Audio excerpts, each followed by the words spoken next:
आइए पता लगाएं। क्वेश्चन नंबर 1, निम्नलिखित संख्याओं का अभाज्य गुणनखंड ज्ञात करना है। तो ये जो संख्याएं दे रखी हैं इनका हमें अभाज्य गुणनखंड बताना है।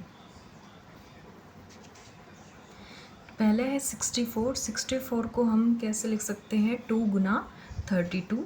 फिर 32 को लिख सकते हैं 2 गुना 16। 16 को लिख सकते हैं 2 गुना 8 की फॉर्म में। 8 को लिख सकते हैं 2 गुना 4 और 4 को लिख सकते हैं 2 गुना 2। तो ये हमारा क्या हो गया? 64 का अभाज्य गुणनखंडन हो गया। 104 का अभाज्य गुणनखंड 104 को हम कैसे लिख सकते हैं? 2 गुना 52, फिर 52 को 2 गुना 26, 26 को 2 गुना 13। इससे आगे हम और विभाजित नहीं कर सकते, तो 104 का अभाज्य गुणनखंड हो जाएगा 2 गुना 2 गुना 2 गुना 13। ठीक है। 105 को लिख सकते हैं 3 गुना 35, फिर 35 को लिख सकते हैं 5 गुना 7 की फॉर्म में। इसी तरह 243 को लिख सकते हैं 3 गुना 81, फिर 81 को 3 गुना 27, 27 को 3 गुना 9 और 9 को 3 गुना 3 में। तो ये 243 का अभाज्य गुणनखंड हो गया।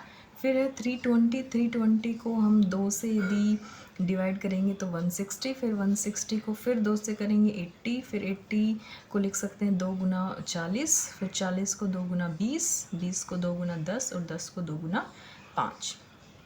141 केवल 3 से भाग हो रहा है तो 3 गुना 47। 1728 को लिख सकते हैं 2 गुना 864 की फॉर्म में। ठीक है। फिर 864 को 2 गुना 432, 432 को 2 गुना 216, 216 को 2 गुना 108, 108 को 2 गुना 54, 54 को 2 गुना 27 और 27 को 3 गुना 3 गुना 3 की फॉर्म में लिख सकते हैं।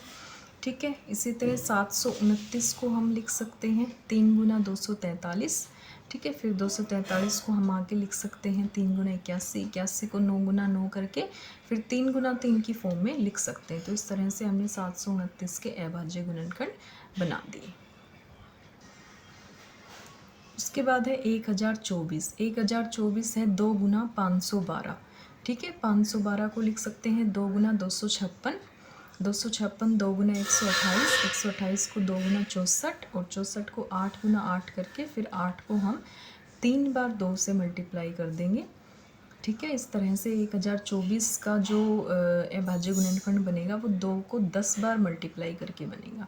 फिर 1331 यानी 1331 को हम, ये 11 का क्यूब होता है हमें पता है, तो 11 गुना 121 और 11 गुना 11 गुना 11 हो जाएगा।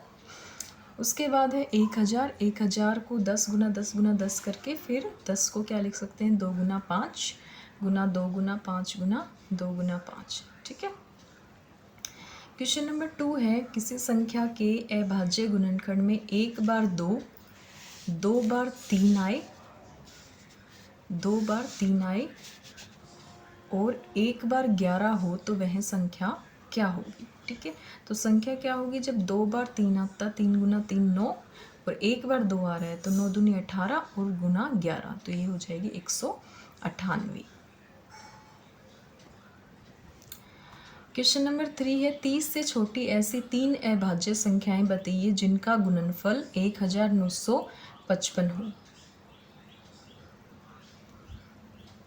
30 से छोटी अभाज्य संख्याएं लिख लेंगे सारी, 2 3 5 7 11 13 17 19 23 29। 1955 का 5 फैक्टर है हमें पता लग रहा है। ठीक है। तो 5 गुना 391 आ गया। अब 391 को हम देखेंगे ना 2 से गुना हो रहा है, ना 3 से हो रहा है, ना 5 से, ना 7 से, ठीक है, ना 11 से हो रहा है। ये सीधा 17 से गुना हो रहा है। 13 से भी नहीं हो रहा है, 17 से गुना हो रहा है। और 17 को जब हम भाग करेंगे 391 से तो कितना आ जाएगा? 23 आ जाएगा। तो 5 गुना 17 गुना 23, तो इसके अभाज्य संख्याएं हो गई 5, 17, 23।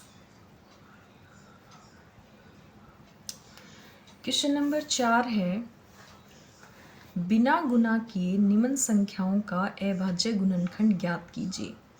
पहला है 56 गुना 25। तो पहले हम 56 का अभाज्य गुणनखंड निकालेंगे, फिर 25 का निकालेंगे और फिर गुना करके लिख देंगे।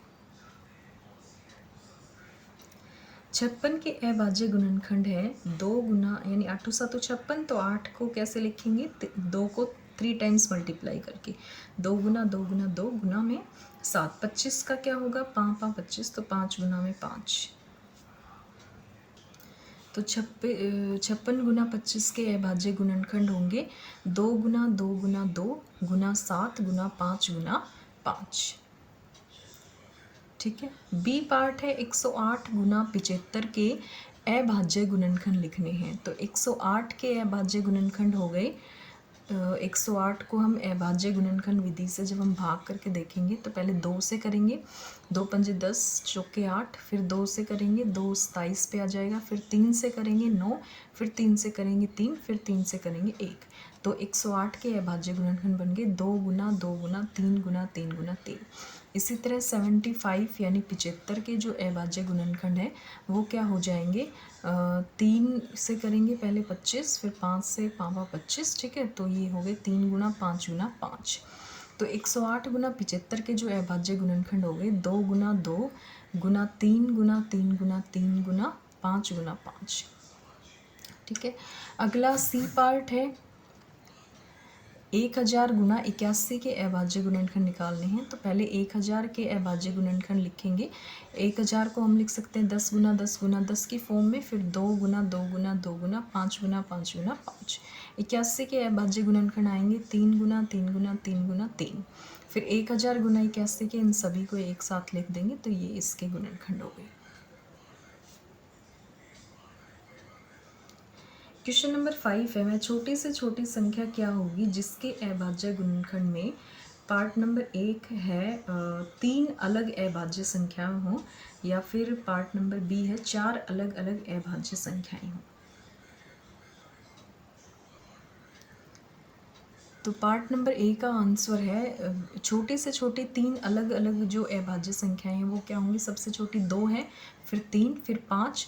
ठीक है, इन तीनों की यदि हम मल्टीप्लाई कर दें तो ये हो जाएगा, संख्या हो जाएगी 2 गुना 3 गुना 5, कितना हो गया 3 दूनी 6 पंजे 30। तो 30 हमारी छोटी से छोटी संख्या होगी जिसके अभाज्य गुणनखंड क्या होंगे, 3 अलग अलग अभाज्य संख्याएं होंगी।